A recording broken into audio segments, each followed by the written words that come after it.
Jadi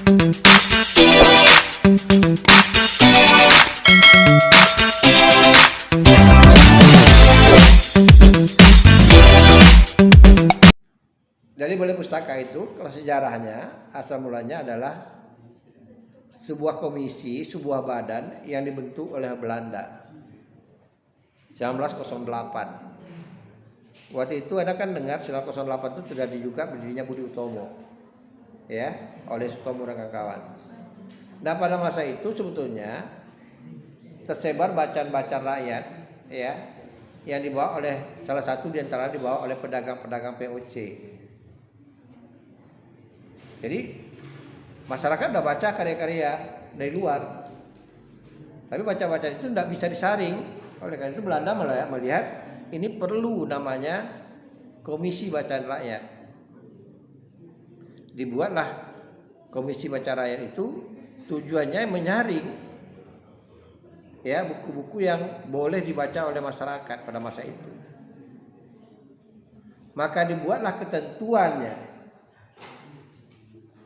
Bagi balai pustaka itu dia punya bukan hanya balai, Komisi Bacaan Rakyat itu akhirnya berubah jadi balai pustaka, dibuat ketentuan tentang karya-karya yang boleh diterbitkan.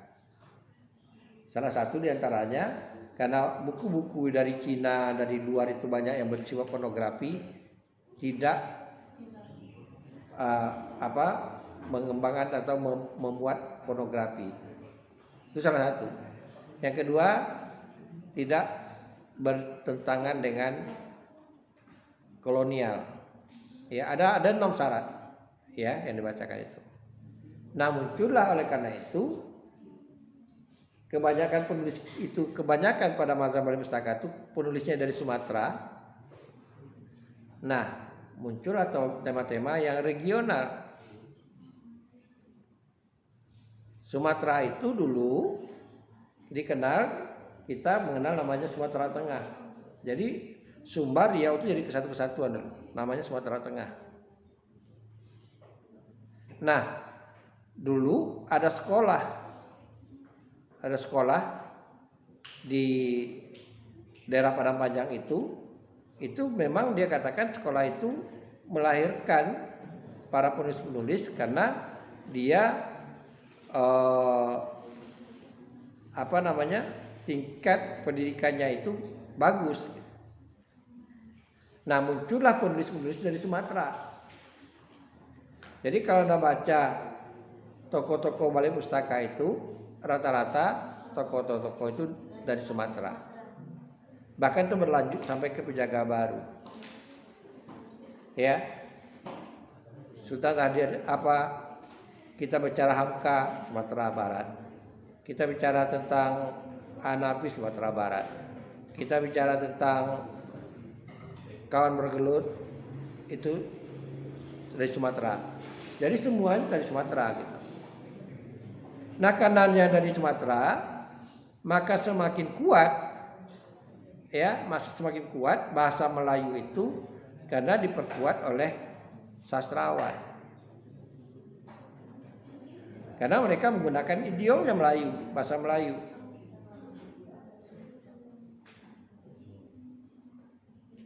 Ya, nah itu tandanya. Jadi, kenapa bicara tentang daerah, tema tentang daerah? Ya, karena memang persoalan yang diamatinya memang lokal, daerah. Ada satu yang Sukreni ke Bali itu yang di luar itu. Tapi rata-rata itu Sumatera. Nah, dikenallah namanya aliran itu diwarnai dengan namanya aliran romantis. Jadi balai pustaka itu dikatakan orang menganut aliran romantis. Apa ciri khas aliran romantis itu? Dia mengeksploitasi kesedihan, penderitaan tokoh. Ada yang katakan begini, dia menguras air matanya pembaca. Jadi dulu, kalau zaman dulu orang membacanya roman zaman balai pustaka itu, mereka malu baca di rame-rame. Mereka mengkurung diri baca karena bisa buat nangis kalau dihayati gitu. Anda bayangkan aja, tega-teganya misalnya nasibnya Zainuddin atau nasibnya Siti Nurbaya. Jadi orang Marusli, orang bicarakan itu ya karena menceritakan tentang penderitaan tokoh. Jadi dikatakan alirannya romantis. Nah, karena ada berbau agama, maka ada katakan ini aliran romantisnya, ya romantis religius misalnya, religius. Artinya apa? Dia bicara romantis tapi unsur religiusnya ada. Ya, Hamka itu romantis religius. Ada romantis humanis. Ada romantis yang humanis. Artinya tidak berbau agama dia. Ada. Tapi pada umumnya aliran itu garis besarnya romantis. Nah, sekarang kalau Anda nanti baca atau Anda baca Balai Pustaka itu cerita-ceritanya berkaitan tentang kehidupan masyarakat. Ya, kehidupan masyarakat. Hubungan tokoh dengan tokoh yang berkaitan dengan adat, yang berkaitan dengan adat istiadat.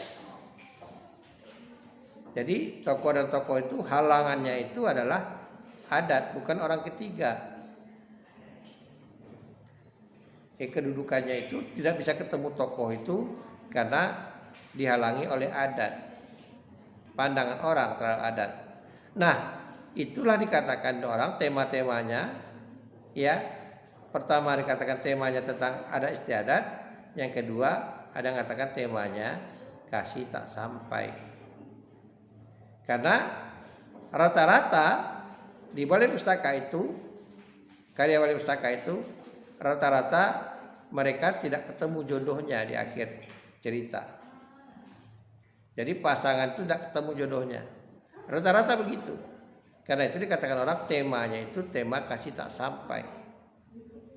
Tadi kan kita bicarakan kemarin tentang tema kan? Karena tema itu ada tema sentral, ada tema pendamping. Semakin banyak tema pendamping semakin bagus karya itu. Artinya semakin banyak orang merasa memiliki tentang tema itu. Nah, ini harus Anda baca, ya. Anda harus pahami. Yang kedua, ya, prinsip tentang tokoh dan penokohan. Orang tidak bicara lagi tokoh hitam putih. Misalnya begini, Datuk Maringgi pada mulanya dia itu dianggap tokoh hitam. Kalau mau kita labeli dengan watak lama, kenapa dianggap tokoh penjahat? Ya, kenapa? Sebetulnya tidak juga layak kita katakan penjahat karena dia menagih hutangnya pada bapaknya Siti Nurbaya. Tapi terakhir dia dianggap sebagai pahlawan karena ikut berjuang. Datuk Maringgi itu ikut berjuang. Ya. Kita tahu bahwa pacar Siti Nurbaya itu dia di pihak Belanda, justru orang tidak simpati dengan pacarnya Siti Nurbaya. Anda baca dia lagi di sinetronnya. Karena dia sebetulnya dia ikut tentara Belanda tujuannya satu, ingin balas dendam dengan Datuk Maringgi. Jadi dia dari lawan dari kita.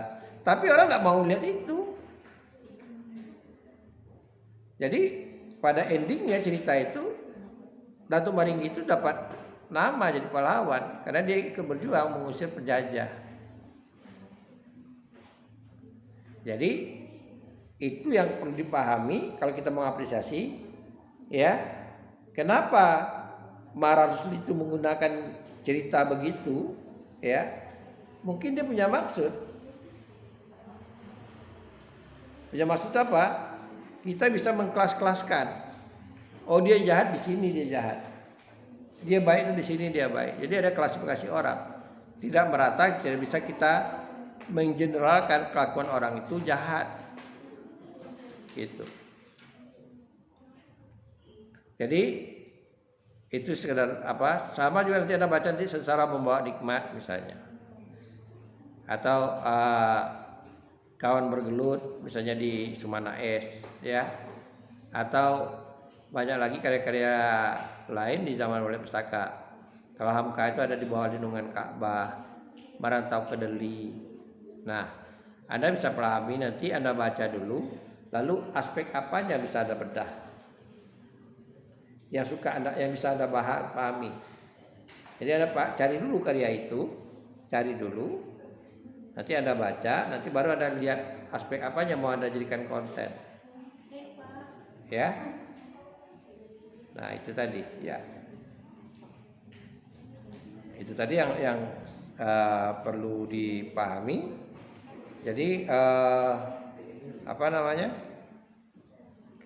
tidak lanjut kita yang pertama tadi, supaya Anda tahu nanti apa keunggulan dari angkatan 20-an itu. Ya, apa kelebihannya? Bisa jadi Anda memahami aspek bahasanya. Ungkapan-ungkapan yang Anda lihat memang dia punya nilai susastra yang bagus. Apalagi Anda bandingkan dengan ungkapan-ungkapan kekinian. Ya. Jadi Anda bisa lihat karya sastra itu dari segi aspek dialognya kah, ya. Yang tersusun bagus, diksinya tersusun bagus. Dan itu mungkin menurut Anda itu jadi aneh karena Anda baru menguasai gitu. Nah, itu bisa jadi. Berarti kalau itu bedahnya kajiannya adalah stilistika. Memang ada kaitannya dengan struktural gaya bahasa gitu. Bisa dipahami? Jadi karena kalian kuliah 2 mata kuliah, ya mau tidak mau kan memang berat, harus kerja keras gitu. Tapi kalau ada ansur Anda bisa dapat. Kita terpaksa membicarakan dengan angkatan supaya Anda tahu perangkatan itu. Jadi sekarang kita bicara angkatan Balai Pustaka dengan sastrawannya. Nanti Anda cari di Google siapa saja tokoh Balai Pustaka itu. Ya, siapa-siapa saja pengarang Balai Pustaka itu Anda cari. Ya. Nah, rata-rata itu penulisnya di Sumatera. Rata-rata orang Sumatera. Gitu. Nah, tinggal Anda pilih siapa-siapa saja, Anda pilih nanti ini karyanya apa. Jangan nanti menumpuk semuanya di Hamka. Padahal ada Amara Rusli di sana, ya. Ada Nafis, ya. Ada Syaryamin Selasi Silaguri, ya. Itu Syaryamin itu perempuan, tinggalnya terakhir di Jalan Cempedak di Pekanbaru. Saya jumpa beliau, dia mau hobi nanam bunga.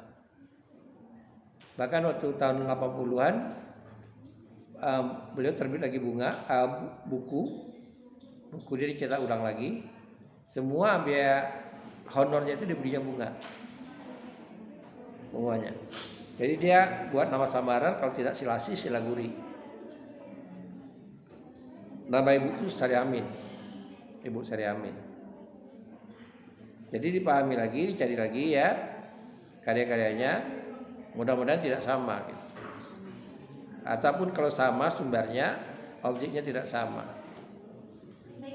Ya. Di samping itu Anda jangan lupa mencari referensi orang yang membahas. Anda belajar mencari namanya, pernah ada orang membahas fisika atau apa gitu. Supaya Anda bisa jadi bandingkan Anda. Dia membahas itu tentang apa gitu. Baik, itu aja. Kalau tidak ada lagi, paham?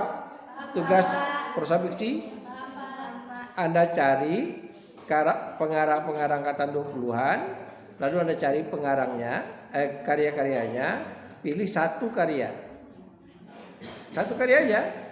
Itu Anda baca, Anda apresiasi. Ya. Lalu Anda bisa pahami nanti dia betul tidak apa yang saya katakan itu dia masuk aliran romantis. Karena rata-rata romantis. Ya, betul. Lalu jangan terlalu lebar aspeknya. Jangan terlalu lebar mengapresiasinya karena ruang itu waktunya tidak mencukupi. Mungkin Anda malas buat konten. Anda bisa cari satu aspek saja. Paling banyak 2 aspek. Ya, paling banyak 2 aspek. Misalnya adalah begini. Anda ingin memahami tentang hubungan setting tempat dengan karakter. Misalnya ulasan Anda itu pada novel mana gitu. Misalnya Anda melihat ini ada hubungan nih karakter orang itu dengan tempatnya. Ya. Ada pengaruhnya misalnya dalam cerita itu atau pengaruh tokoh lain terhadap tokoh sentral atau tokoh utama. Karena berkaitan dengan peristiwa, amanat atau perubahan karakter gitu.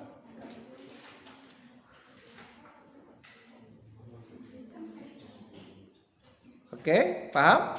Nah, hari ini saya mohon maaf sekali lagi karena saya mau ngantar ibu berobat dan ingat tugasnya masing-masing.